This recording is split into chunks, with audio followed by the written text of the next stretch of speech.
meditation, walking meditation, or deep relaxation, we're not doing it right. We don't have to suffer because of meditation. It's not hard labor.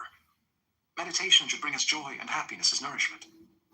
If we get enough of that joy and happiness, we'll be strong enough to handle the blocks of pain, the sorrow, and the despair within us. Brushing our teeth, cooking our breakfast, walking to the meditation hall, everything we do, every step, every breath, bringing joy and happiness to us. Life is already full of suffering. We don't need to create more. Letting the Buddha breathe. Several years ago, I was in Seoul, South Korea. The police had arranged things so that we could have a walking meditation in the city. They had cleared the way. When the time came to lead the walking meditation, I found it very difficult to walk because hundreds of cameramen were closing in. There was no path to walk at all. I told the Buddha, "Dear Buddha, I give up. You walk for me." The Buddha came right away, and he walked. The path became clear. After this experience, I wrote a series of practice poems that can be used any time, but especially in those times when walking or breathing is challenging. Let the Buddha breathe. Let the Buddha walk. I don't have to breathe. I don't have to walk. The Buddha is breathing. The Buddha is walking. I enjoy the breathing. I enjoy the walking. Buddha is the breathing. Buddha is the walking. I am the breathing. I am the walking. There is only the breathing. There is only the walking. There is no one breathing. There is no one walking. Peace while breathing. Peace while walking. Peace is the breathing. Peace is the walking. In the beginning, we may believe that there must be someone in order for the breathing to be possible. There must be someone in order for the walking to be possible. But in fact, the walking, the breathing, is enough. We don't need a walker. We don't need a breather. We can just notice that there is walking going on. There's breathing going on. Think of the rain. We are used to saying the rain is falling. This is quite funny, because if it's not raining, it's not falling, and then it's not the rain at all. So the rain is the falling itself. We don't need a rainer. We just need the rain. When we say the wind is blowing, it's equally funny, because if it's not blowing, it's not the wind. We don't need a blower. So rain or wind is enough. It's the same with walking. What I consider to be the Buddha walking is just the walking, but it's a high quality of walking. Because that walking is enjoyable, it's mindful walking. There's a lot of peace and joy. The Buddha is that breathing. The Buddha is that walking. Because in that walking, there's a lot of peace and joy. It's mindful walking. In a controversial new bill that just passed aimed at making America healthy again, all 50 states approved free water tests for U.S. homeowners to see if they qualify for a home water filtration system. This is due to recent testing by the U.S. Environmental Protection Agency revealing record high levels of deadly contaminants in American tap water. You just have to enter your zip code to claim the free water test. Tap the link below to see if you qualify. If you're trusting your tap water because it looks clean, you could be making a dangerous mistake. Every time you fill a glass, take a shower, or wash a dish, you could be exposing yourself and your family to toxic invisible contaminants, poisons hiding in plain sight. The truth is, if you're spending money on bottled water, filtration pitchers, or anything to clean your tap water, you're missing out on serious cash. Why waste it on quick fixes when there's a solution that can protect your entire home? Tap the link below now while it's still available to see if you qualify. This is 100% free to check and takes only 60 seconds of your time. Imagine knowing that every drop of water in your home is clean, safe, and free of the toxic sludge lurking in most American taps. Just 1 minute to protect what really matters, your family's health. Tap the link below now before this program ends.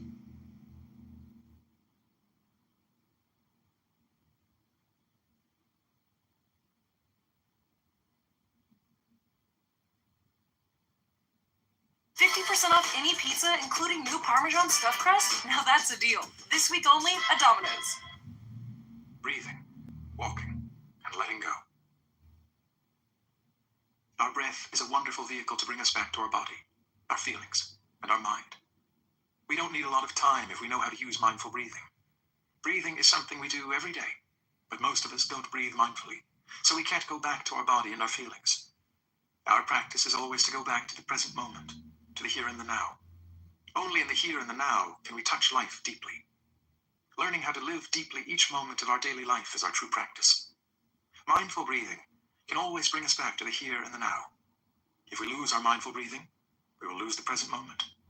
We can be mindful in our walking, washing, and eating as well. There are many ways to come back to the here and the now and to touch life deeply, but they all involve mindful breathing. If we're anchored in our mindful breathing, we can practice anytime. Otherwise, we risk missing our lives that are lived in the here and now. Mindful breathing is the basis of mindfulness practice. When we practice mindful breathing, we bring our mind back to our body and establish our true presence. The energy of mindfulness has the element of friendship and loving kindness in it. We can't be a friend to ourselves or to someone else when we're not truly present. We can't be a friend until we have developed some compassion. In practicing mindful breathing, we become a real friend to our body, our emotions, our mind, and our perceptions. Only once we've developed a real friendship with ourselves can we effect some transformation within these different realms. If we want to reconcile with our family or with friends who have hurt us, we have to take care of ourselves first. If we're not capable of listening to ourselves, how can we listen to another person? If we don't know how to recognize our own suffering, it won't be possible to bring peace and harmony into our relationships. Recognizing and calming painful feelings. Each of us has a certain amount of illness in our body or in our mind. The best way to heal is to begin by stopping everything and being totally with the present. This lets our body, our mind, heal itself. When we pay attention to our breathing, our in-breath and out-breath become peaceful and relaxed. When we walk with attention and we just walk without thinking or being carried away by anything, we already begin to heal. When our mind is carried away by strong pain, it helps to go back to our relaxed and peaceful in-breath and out-breath. Eventually, when our painful feeling comes back, we accept it as it is. Instead of letting it carry us away and make us more agitated, we don't fight the painful feeling because we know it is part of us, and we don't want to fight ourselves. Pain, irritation, and jealousy are all part of us. As they arise, we can calm them by going back to our in-breath and out-breath. Our peaceful breathing will calm those strong emotions. When an emotion becomes calmer, we can see the roots of our suffering and see that those who cause us pain are also suffering. Usually, when we suffer, we think we're the only person who suffers and that the other person is very happy. But in fact, it's likely that the person who hurts us also has a lot of pain and doesn't know how to handle his strong emotions. Breathing with awareness, we generate our energy of mindfulness, and we can have insight into how to handle our suffering and that of the other with compassion. When we're hurt, there are two ways to think. We can think in a way that makes us angrier and want to retaliate, or we can try to calm ourselves, touch our compassion and understanding, and give ourselves a peaceful mind. This way it helps us see that the other person also suffers, and then our anger will dissipate. Deep relaxation. If our body isn't peaceful, if we have too many strong emotions, then our breathing can't be peaceful. When we practice the exercise of mindful breathing, we notice our breathing becomes calmer, more profound, more harmonious, and the tension in our breathing is released. Breathing mindfully takes our mind back to our breath, and if we continue, to our whole body. We go back to our body and reconcile with it. We get to know what's going on in our body, the wrongs we have done, the conflicts we're having, and we'll know what to do and what not to do in order to be on good terms with our body. With mindful breathing, we come to recognize our body as our home. We might say, breathing in, I'm aware of my body. Breathing out, I smile to my whole body. It's very nice to recognize our own body and smile to it. If we have 10 or 15 minutes, we can try the healing practice of deep relaxation. To do this, we find a comfortable position, ideally lying down, and come home to our breath. Breathing in, I'm aware of my in-breath. Breathing out, I'm aware of my out-breath. We can lie down and just breathe in and out and enjoy the presence of our body. We give our body a chance to be there without doing anything. This is total relaxation, the practice of love directed to our body. We begin to pay attention to the whole body and then to different parts of the body. Breathing in, I'm aware of my whole body. Breathing out, I release all tension in my body. We can start with the head and finish with the toes, or we can begin with the toes and work upward. We use the fully conscious mind to recognize that a certain part of the body is there. We recognize and embrace it with the energy of mindfulness and allow that part of the body to relax and release the tension. Then we begin to practice being mindful of each part of our body. Breathing in, I'm aware of my brain. Breathing out, I smile to my brain. We might take one in-breath and out-breath for each part of the body. Or we might give each part 10 in-breaths and out-breaths. We go through all the parts of our body. We practice scanning our body with a kind of beam of mindfulness. Breathing in, I'm aware of my eyes. Breathing out, I smile to my eyes. I allow my eyes to release the tension because there is often tension in the eyes. That's why smiling is very good, because it relaxes our face, and we can send that smile to different parts of our body. In our face, there are hundreds of muscles, and when we're angry or afraid, those muscles hold a lot of tension. But if we know to breathe in and be aware of them, and breathe out and smile to them, we can help them release the tension. Our face can be completely different after one in-breath and out-breath. A smile can bring a miracle. I allow my eyes to release the tension, and I send my smile to my eyes. Just become aware of your eyes and smile lovingly to them. Our eyes are so wonderful. Then we come to our ears. Breathing in, I'm aware of my ears. Breathing out, I smile to my ears. When we come to our shoulders, we practice breathing in, I'm aware of my shoulders. Breathing out, I smile to my shoulders. We help our shoulders to relax and to not be stiff. When we come to our lungs, we embrace our lungs. Breathing in, I'm aware of my lungs. Breathing out, I smile to my lungs. They work so hard, and I don't give them enough clean air. Breathing in, I'm aware of my heart. Breathing out, I smile to my heart. My heart beats day and night. Now I have to stop smoking and drinking alcohol because I really care for my heart. So we go through our body. We scan our body with the light of mindfulness, recognizing, embracing, smiling to it. We take time, perhaps 10, 15, or 20 minutes to scan our body slowly with the energy of mindfulness. Smiling to each part, we help that part release the tension. When we come to a part of the body that is ailing, we can stay longer and spend time recognizing and embracing it. We use the energy of mindfulness to embrace it, to smile to it, and to help it release the tension. When there is a physical pain, our mindfulness will let us know it is only a physical pain. And with that kind of awareness, we are more relaxed and can heal more quickly. No distinction between means and ends. With mindful walking, our steps are no longer a means to arrive at an end. When we walk to the kitchen to serve our meal, we don't need to think, I have to walk to the kitchen to get the food. With mindfulness, we can say, I am enjoying walking to the kitchen, and each step is an end in itself. There is no distinction between means and ends. There's no way to happiness. Happiness is the way. There is no way to enlightenment. Enlightenment is the way. Every time we make a mindful step, we are engaged in an act of enlightenment. We can be enlightened about the fact that we are making a step. Each step can have beauty in it. Washing a dish can be an act of enlightenment. It's delightful to wash the dishes. Taking care of painful feelings. When you know how to take good care of your body with your mindfulness, you can begin to enter the domain of feelings. To meditate on the feelings means to be aware of each feeling that is arising, whether that feeling is pleasant, unpleasant, neutral, or mixed. Before we take care of the painful feelings, we can first learn how to take care of the feelings that are not painful. The Buddha advises us to create the feeling of joy and happiness in order to nourish ourselves before we deal with the painful feelings. Just as a surgeon may judge that a patient is too weak to undergo surgery and recommends that the patient first get some rest and nourishment so she can bear the surgery, so we need to strengthen our foundation of joy and happiness before focusing on our suffering. We can start with joy. Joy and happiness are always there as seeds in our consciousness. Breathing in, I'm aware of the feeling of joy in myself. Breathing out, I smile to the feeling of joy that is in myself. Breathing in, I'm aware of the feeling of happiness in myself. Breathing out, I smile to the feeling of happiness in myself. Leaving behind. How do we bring about the feelings of joy and happiness that we need in order to be strong enough to deal with our suffering? The first thing to do is to release, to let go. Joy is born from letting go, leaving behind. Suppose we live in a big city like New York or Paris, and we suffer from the noise, the smoke, the dust. Perhaps we want to flee to the countryside for the weekend.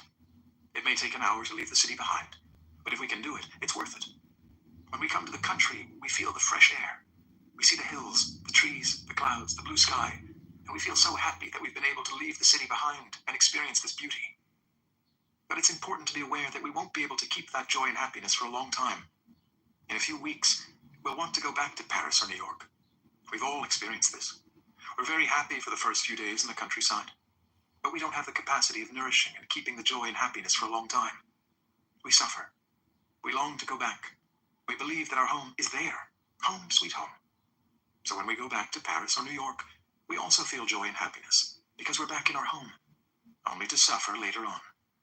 So we go back and forth like that. In our modern society, many people have a second home, so they can flee their situation for some time and then go back. Joy and happiness are impermanent. They need to be nourished in order to stay longer.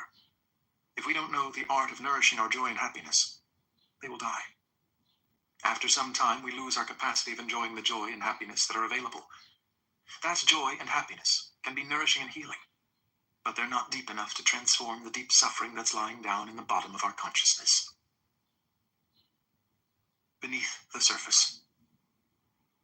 On the surface of the ocean, there's stillness, but underneath, there are hidden currents. If our practice has not been able to push down to the block of suffering that has been handed down to us by our ancestors, our parents, then we can enjoy that thin layer of stillness only for a period of time. From time to time, the block of suffering underneath will emerge. So to cling to that kind of joy and happiness is not enough. We begin to have problems, and we don't know what our real problem, our real suffering is. Our suffering may be the suffering of our father that he has handed down to us as part of our heritage. The suffering that our mother wasn't able to transform, she transmitted to us. With superficial practice, we can only get the kind of stillness, joy, and happiness that are superficial. That kind of practice is not strong or effective enough to transform the big suffering down at the base of our consciousness. Because we don't know the nature of our suffering, our consciousness isn't able to shine and recognize the suffering that's hidden in the depths of our unconscious. That's why we blame this and that for our suffering. There are people or issues we think to be the cause of our unhappiness. If we live in a family or a community, we may think, my family doesn't practice respecting the environment enough. Or, this community still has some discrimination against gays and lesbians, and so on. There are many issues like that, social issues. And since we don't know what our real suffering is, we have the tendency to blame it on things like that, which we consider to be the cause of our unhappiness. That is why we have to go home to ourselves, to try to recognize our suffering and embrace it. To do this, we may have to suffer some. In Asia, there's a vegetable called bitter melon. The Vietnamese word for bitter is co. Co also means suffering. What is bitter is suffering. They call it by its true name. If we're not used to eating bitter melon, we may suffer when we try it. Chinese medicine believes that bitterness is good for your health. Although it's bitter, when we eat it, we feel fresh and cool. There are people who want to change its name to refreshing melon. But although it's refreshing, it's still bitter. Those of us who eat bitter melon enjoy it. We find that its taste of bitterness is good. It's bitter, but it's delicious, and it's doing us good. Letting go. One day the Buddha was sitting in the forest with a number of monks when a peasant came by. He had just lost his cows. They'd run away. He asked the monks whether they had seen his cows passing by. The Buddha said, "No, we haven't seen your cows passing through here. You may want to look for them in another direction." When the farmer had gone, the Buddha turned to his monks, smiled, and said, "Dear friends, you should be very happy. You don't have any cows to lose." One practice we can do is to take a piece of paper and write down the names of our cows. Then we can look deeply to see whether we're capable of releasing some of them. We may have thought these things were crucial to our well-being, but if we look deeply, we may realize that they are the obstacle to our true joy and happiness. I remember a businessman in Germany who came to a retreat and laughed so much when he listened to the story of releasing the cows. I invited him to come back, but he said he was too busy. He was a businessman and had to go to Italy for business and had many things to do, so he said goodbye. The next day, I saw him sitting in the audience. I was surprised. He told me he was halfway to Italy when he made a U-turn. He was able to release a cow he'd thought he had to hold on to. He was quite happy. Mindfulness. The first source of joy and happiness is letting go. But just with letting go, we'll only have short-lived, superficial happiness. The second source of our happiness is mindfulness. Suppose we're standing with a group of people contemplating the sunrise. If our mind is preoccupied with our projects and our worries, with the future or the past, we can't really be there to contemplate and deeply enjoy the beautiful sunrise, because mindfulness is lacking. If we go home to our in-breath and out-breath and practice breathing deeply, we can bring our mind entirely to the present moment. We can free ourselves from the past, from the future, from our projects, and our body and mind will be one. Mindfulness helps us to be fully present in order to witness, contemplate, and enjoy deeply the scenery of the sunrise. Suppose a friend who has come a long way to visit is having a cup of tea with us. Mindfulness helps the time we spend with her to be a time we won't forget. We're not thinking of anything. We're not thinking of our business, our projects. We just focus our attention on this moment when we're with our friend. We're fully aware that she is there and that we can sit with her and enjoy a cup of tea. Mindfulness helps us to taste the joy of each moment very deeply. There's a small distinction between joy and happiness. There's a reason you can smell the asparagus come out of you in your urine. It's good for kidney health. The kidneys produce urine to remove weight. Nan-in, a Japanese master during the Meiji era, received a university professor who came to inquire about Zen. Nan-in served tea. He poured his visitor's cup full, then kept on. The professor watched the overflow until he no longer could restrain himself. It is over full, no more will go in. Like this cup, Nan-in said, you are full of your own opinions and speculations. How can I show you Zen unless you first empty your cup? Gudo was the emperor's teacher of his time. Nevertheless, he used to travel alone as a wandering mendicant. Once when he was on his way to Edo, the cultural and political center of the shogunate, he approached a little village named Takenaka. It was evening and a heavy rain was falling. Gudo was thoroughly wet. His straw sandals were in pieces. At a farmhouse near the village, he noticed 4 or 5 pairs of sandals in the window and decided to buy some dry ones. The woman who offered him the sandals, seeing how wet he was, invited him to remain for the night in her home. Gudo accepted, thanking her. He entered and recited a sutra before the family shrine. He then was introduced to the woman's mother and to her children. Observing that the entire family was depressed, Gudo asked, what was wrong? My husband is a gambler and a drunkard, the housewife told him. When he happens to win, he drinks and becomes abusive. When he loses, he borrows money from others. Sometimes when he becomes thoroughly drunk, he does not come home at all. What can I do? I will help him, said Gudo. Here is some money. Get me a gallon of fine wine and something good to eat. Then you may retire. I will meditate before the shrine. When the man of the house returned about midnight, quite drunk, he bellowed, Hey wife, I'm home. Have you something for me to eat? I have something for you, said Gudo. I happened to be caught in the rain, and your wife kindly asked me to remain here for the night. In return, I have bought some wine and fish, so you might as well have them. The man was delighted. He drank the wine at once and laid himself down on the floor. Gudo sat in meditation beside him. In the morning, when the husband awoke, he had forgotten about the previous night. Who are you? Where do you come from? He asked Gudo, who still was meditating. I am Gudo of Kyoto, and I am going on to Edo, replied the Zen master. The man was utterly ashamed. He apologized profusely to the teacher of his emperor. Gudo smiled. Everything in this life is impermanent, he explained. Life is very brief.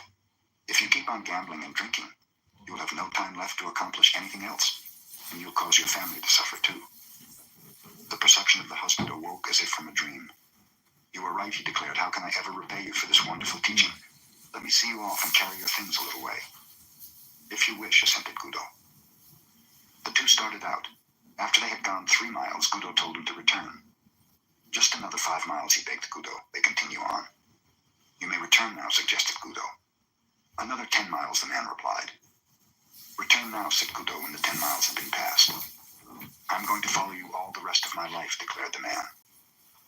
Modern Zen teachers in Japan spring from the lineage of a famous master who was the successor of Gudo. His name was Munan, the man who never turned back. The Zen master Hakuin was praised by his neighbors as one living a pure life. A beautiful Japanese girl whose parents owned a food store lived near him. Suddenly, without any warning, her parents discovered she was with child. This made her parents angry. She would not confess who the man was, but after much harassment, at last named Hakuin. In great anger, the parents went to the master. Is that so? Was all he would say.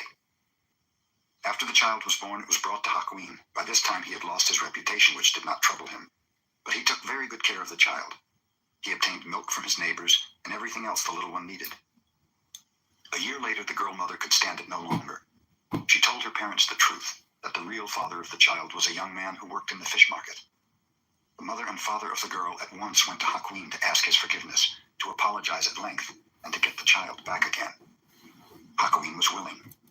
In yielding the child, all he said was, "Is that so?"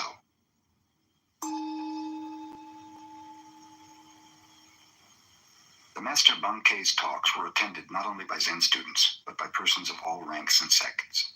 He never quoted sutras, nor indulged in scholastic dissertations. Instead, his words were spoken directly from his heart to the hearts of his listeners. His large audiences angered a priest of the Nichiren sect because the adherents had left to hear about Zen. The self-centered Nichiren priest came to the temple, determined to debate with Bankei. "A Zen teacher," he called out, "wait a minute. Whoever respects you will obey what you say, but a man like myself does not respect you. Can you make me obey you?" "Come up beside me and I will show you," said Bankei. Proudly, the priest pushed his way through the crowd to the teacher.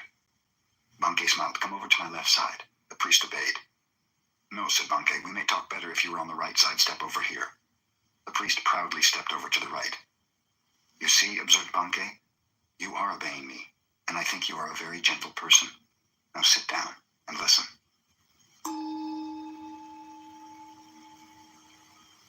"20 monks and one nun who was named Ishan were practicing meditation with a certain Zen master. Ishan was very pretty, even though her head was shaved and her dress plain. Several monks secretly fell in love with her. One of them wrote her a love letter, insisting upon a private meeting. Ishan did not reply. The following day, the master gave a lecture to the group, and when it was over, Ishan arose. Addressing the one who had written her, she said, "If you really love me so much, come and embrace me now."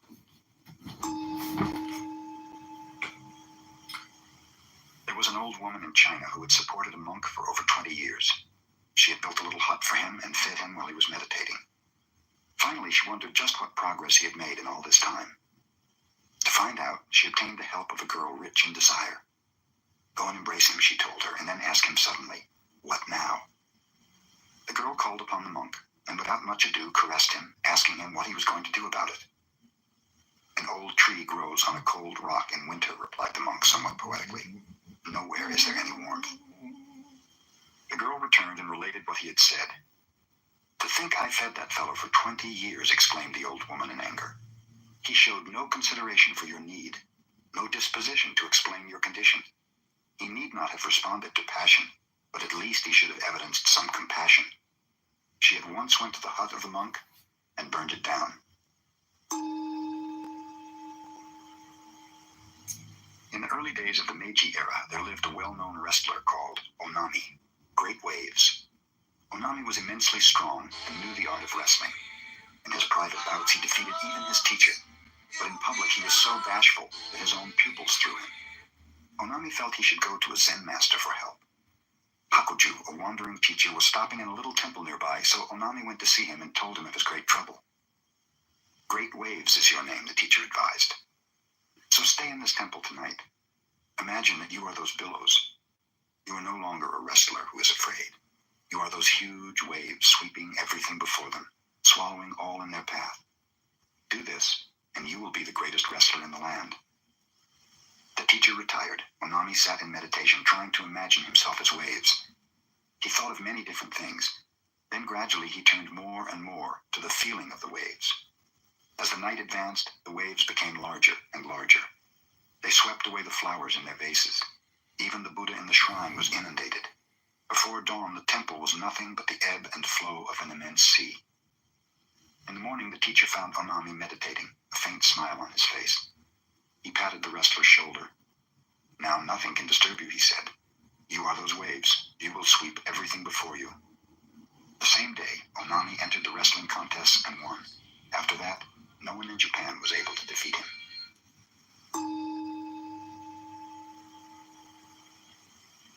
Ryokan, a Zen master, lived the simplest kind of life in a little hut at the foot of a mountain. One evening, a thief visited the hut, only to discover there was nothing in it to steal. Ryokan returned and caught him. "You may have come a long way to visit me," he told the prowler, "and you should not return empty-handed. Please, take my clothes as a gift." The thief was bewildered. He took the clothes and slunk away. Ryokan sat naked, watching the moon. "Poor fellow," he mused. "I wish I could give him this beautiful moon." The Zen master Ho Shin lived in China many years. Then he returned to the northeastern part of Japan where he taught his disciples. When he was getting very old, he told them a story he had heard in China. This is the story.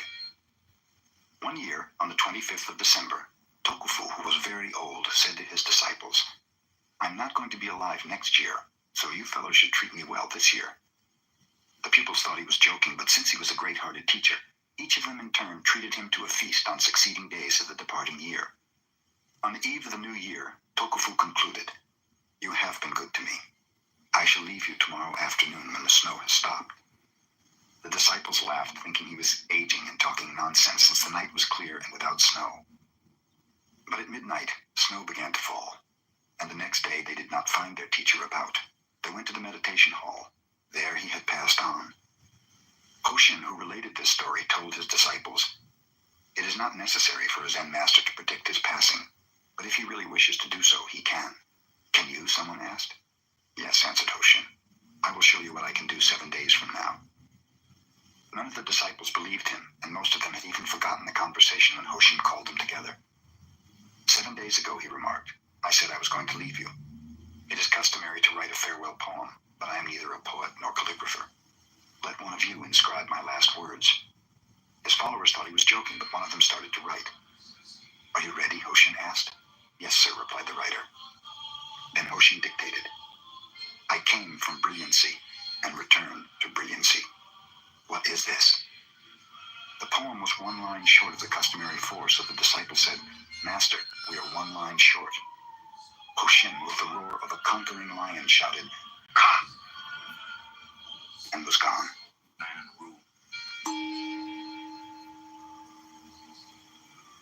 The exquisite Shunke, whose other name was Suzu, was compelled to marry against her wishes when she was quite young.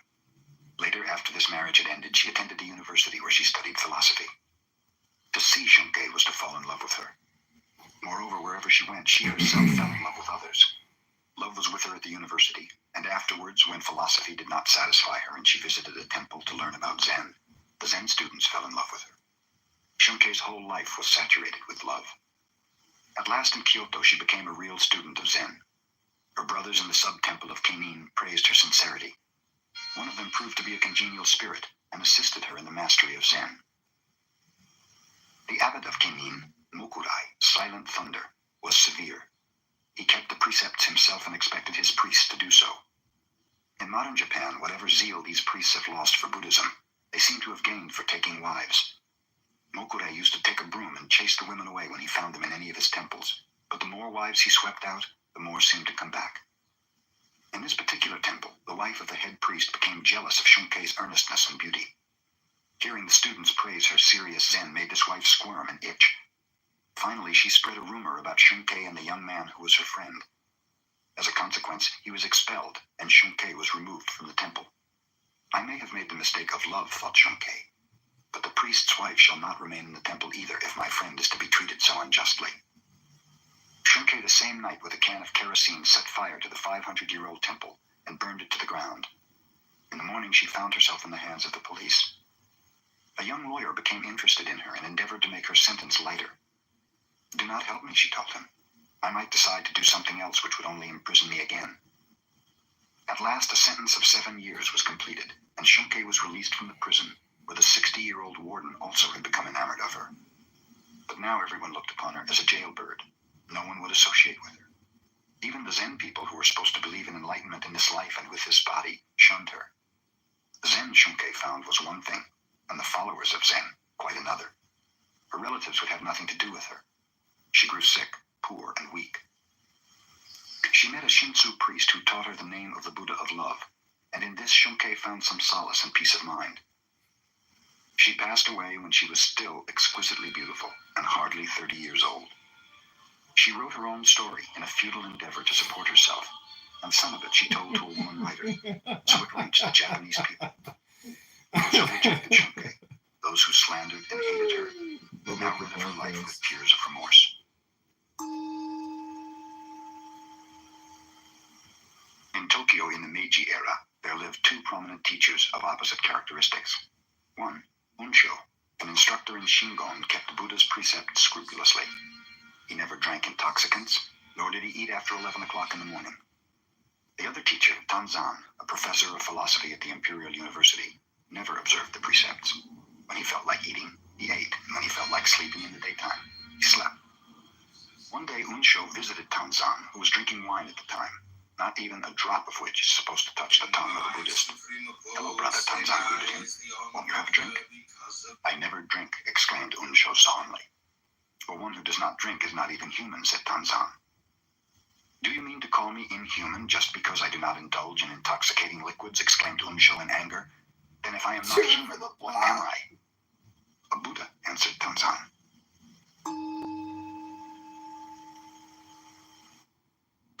Your choice was the greatest investment I've ever done in my life. Attention shoppers, want to spend less? Go to Aldi. They're #1 in everyday low prices. Shoun became a teacher of Soto Zen. When he was still a student, his father passed away, leaving him to care for his old mother. Whenever Shoun went to a meditation hall, he always took his mother with him. Since she accompanied him when he visited monasteries, he could not live with the monks. So he would build a little house and care for her there. He would copy sutras, Buddhist verses, and in this manner receive a few coins for food. When Shoun brought fish for his mother, people would scoff at him, for a monk is not supposed to eat fish. But Shoun did not mind. His mother, however, was hurt to see others laugh at her son. Finally, she told Shoun, "I think I will become a nun. I can be a vegetarian too." She did, and they studied together. Shoun was fond of music and was a master of the harp, which his mother also played. On full moon nights, they used to play together. One night, a young lady passed by their house and heard music. Deeply touched, she invited Shoun to visit her the next evening and play. He accepted the invitation. A few days later, he met the young lady on the street and thanked her for her hospitality. Others laughed at him. He had visited the house of a woman of the streets. One day, Shoun left for a distant temple to deliver a lecture. A few months afterwards, he returned home to find his mother dead. Friends had not known where to reach him, so the funeral was then in progress. Shoun walked up and hit the coffin with his staff. "Mother, your son has returned," he said. "I'm glad to see you've returned, son," he answered for his mother. "Yes, I'm glad too," Shoun responded. Then he announced to the people about him, "The funeral ceremony is over. You may bury the body." When Shoun was old, he knew his end was approaching. He asked his disciples to gather around him in the morning, telling them he was going to pass on at noon. Burning incense before the picture of his mother and his old teacher, he wrote a poem. "For 56 years, I lived as best I could, making my way in this world. Now the rain has ended. The clouds are clearing. The blue sky has a full moon." His disciples gathered about him, reciting a sutra, and Shoun passed on during the invocation. A university student, while visiting Gasan, asked him, "Have you ever read the Christian Bible?" "No, read it to me," said Gasan. The student opened the Bible and read from St. Matthew. "And why take ye thought for raiment? Consider the lilies of the field, how they grow. They toil not, neither do they spin. And yet I say unto you that even Solomon in all his glory was not arrayed like one of these. Take therefore no thought for the morrow, for the morrow shall take thought for the things of itself." Republican Chicago. Gasan said, "Whoever uttered those words I consider an enlightened man." The student continued reading. "Ask, and it shall be given you. Seek, and ye shall find. Knock, and it shall be opened unto you. For everyone that asketh receiveth, and he that seeketh findeth, and to him that knocketh it shall be opened." Gasan remarked, "That is excellent. Whoever said that is not far from Buddhahood."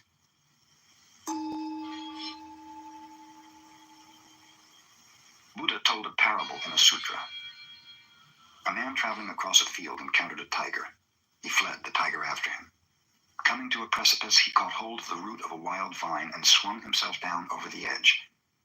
The tiger sniffed at him from above. Trembling, the man looked down to where, far below, another tiger was waiting to eat him. Only the vine sustained him. Two mice, one white and one black, little by little started to gnaw away the vine. The man saw a luscious strawberry near him. Grasping the vine with one hand, he plucked the strawberry with the other. How sweet it tasted!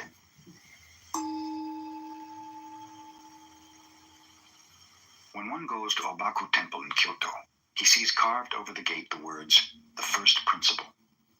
The letters are unusually large, and those who appreciate calligraphy always admire them as being a masterpiece. They were drawn by Kosen 200 years ago. When the master drew them, he did so on paper from which workmen made the larger carving in wood. As Kosen sketched the letters, a bold pupil was with him who had made several gallons of ink for the calligraphy and who never failed to criticize his master's work. "That is not good," he told Kosen after the first effort. "How was that one?" "Poor, worse than before," pronounced the pupil. Kosen patiently wrote one sheet after another until 84 first principles had accumulated, still without the approval of the pupil. Then when the young man stepped outside for a few moments, Kosen thought, "Now is my chance to escape his keen eye," and he wrote hurriedly with a mind free from distraction. "The first principle." "A masterpiece," pronounced the pupil.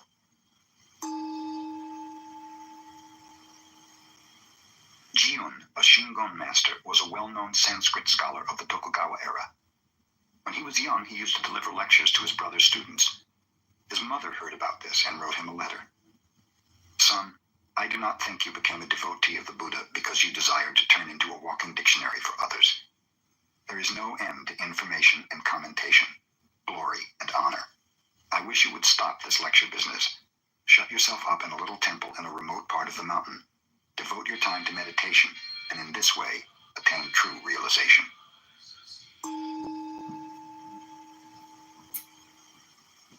The master of Kenin Temple was Mokurai, Silent Thunder. He had a little protege named Toyo, who was only 12 years old.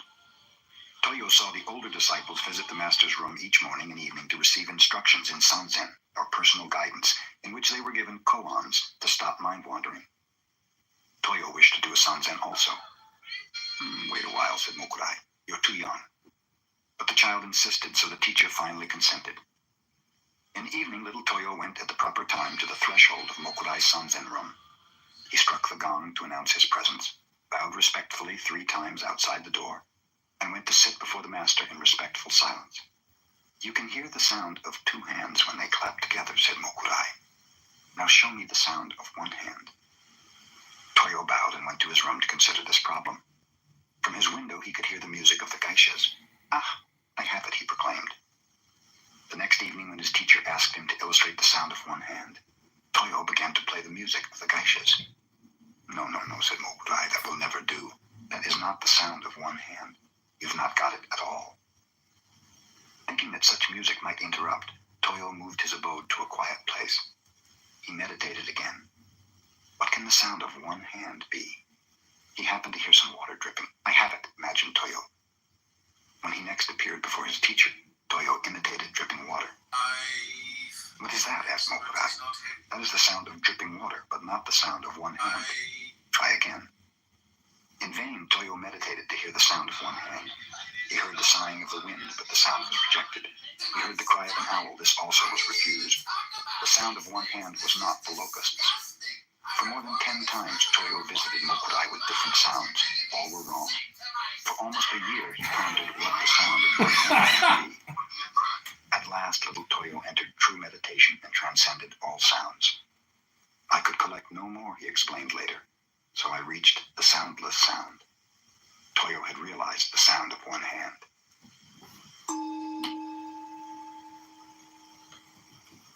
Soyen Shakun, the first Zen teacher to come to America, said, "My heart burns like fire, but my What is the eyes sound are of as 1 cold hand, as dead Cotton? ashes." He made the following rules, which he practiced every day of his life. In the morning before dressing, light incense and meditate. Retire at a regular hour. Partake of food at regular intervals. Eat with moderation and never to the point of satisfaction. Receive a guest with the same attitude you have when alone. When alone, maintain the same attitude you have in receiving guests. Watch what you say, and whatever you say, practice it. When an opportunity comes, do not let it pass by, yet always think twice before acting. Do not regret the past, look to the future. Have the fearless attitude of a hero, and the loving heart of a child. Upon retiring, sleep as if you had entered your last sleep. Upon awakening, leave your bed behind you instantly, as if you would cast away a pair of old shoes.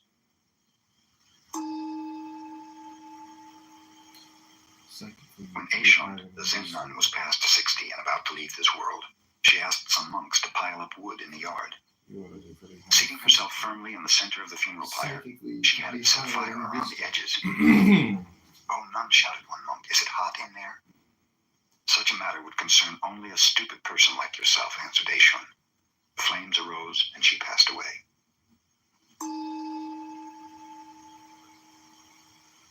A farmer requested a Tendai priest to recite sutras for his wife who had died. After the recitation was over, the farmer asked, "Do you think my wife will gain merit from this?" "Not only your wife, but all sentient beings will benefit from the recitation of sutras," answered the priest. "If you say all sentient beings will benefit," said the farmer, "my wife may be very weak and others will take advantage of her, getting the benefit she should have. So please, recite sutras just for her." The priest explained that it was the desire of a Buddhist to offer blessings and wish merit for every living being. "That is a fine teaching," concluded the farmer, "but please make one exception. I have a neighbor who is rough and mean to me. Just exclude him from all those sentient beings." Suiwo, the disciple of Hakuin, was a good teacher. During one summer seclusion period, a pupil came to him from a southern island of Japan. Suiwo gave him a problem. Hear the sound of one hand. The pupil remained 3 years but could not pass this test. One night he came in tears to Suiwo. "I must return south in shame and embarrassment," he said, "for I cannot solve my problem." "Wait 1 week more and meditate constantly," advised Suiwo. Still no enlightenment came to the pupil. "Try for another week," said Suiwo. The pupil obeyed, but in vain. Still another week. Yet this was of no avail. In despair, the student begged to be released, but Suiwo requested another meditation of 5 days. They were without result. Then he said, "Meditate for 3 days longer. Then if you fail to attain enlightenment, you had better kill yourself." On the second day, the pupil was enlightened.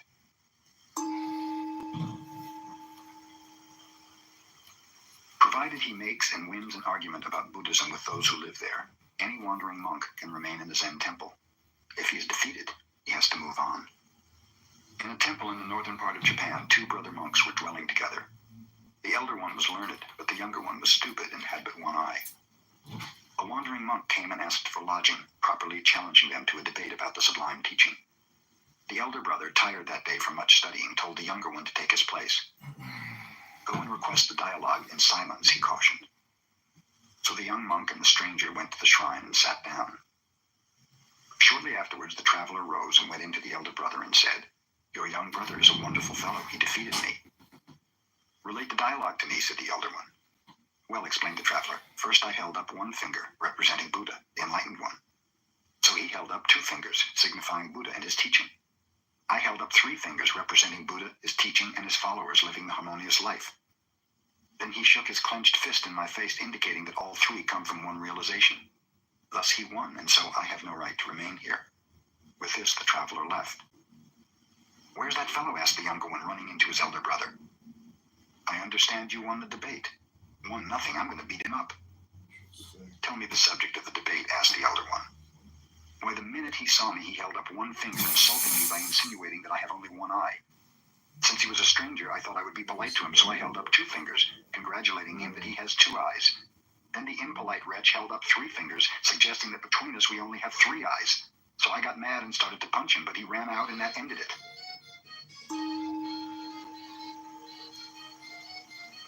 After Bankei had passed away, a blind man who lived near the master's temple told a friend, "Since I'm blind, I cannot watch a person's face, so I must judge his character by the sound of his voice.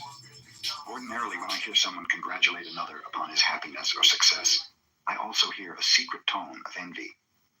When condolence is expressed for the misfortune of another, I hear pleasure and satisfaction, as if the one condoling was really glad there was something left to gain in his own world. In all my experience, however, Bankei's voice was always sincere. Whenever he expressed happiness, I heard nothing but happiness, and whenever he expressed sorrow, sorrow was all I heard."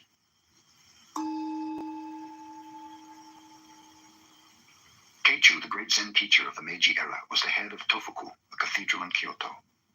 One day the governor of Kyoto called upon him for the first time. His attendant presented the card of the governor, which read, "Kitagaki, governor of Kyoto." "I have no business with such a fellow," said Keichu to his attendant. Tell him to get out of here. The attendant carried the card back with apologies. That was my error, said the governor, and with a pencil he scratched out the words, Governor of Kyoto. Ask your teacher again. Oh, is that Kitagaki? Exclaimed the teacher when he saw the card. I want to see that fellow.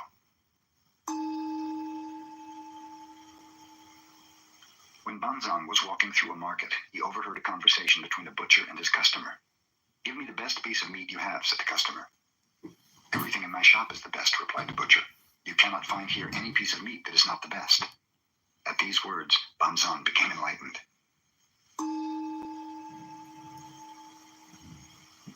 Mokusen Hiki was living in a temple in the province of Tamba. One of his adherents complained of the stinginess of his wife. Mokusen visited the adherent's wife and showed her his clenched fist before her face. What do you mean by that? Asked the surprised woman. Suppose my fist were always like that. What would you call it? He asked. Deformed, replied the woman. Then he opened his hand flat in her face and asked, Suppose it were always like that. What then? Another kind of deformity, said the wife. If you understand that much, finished Mokusen, you are a good wife. Then he left. After his visit, this wife helped her husband to distribute as well as to save.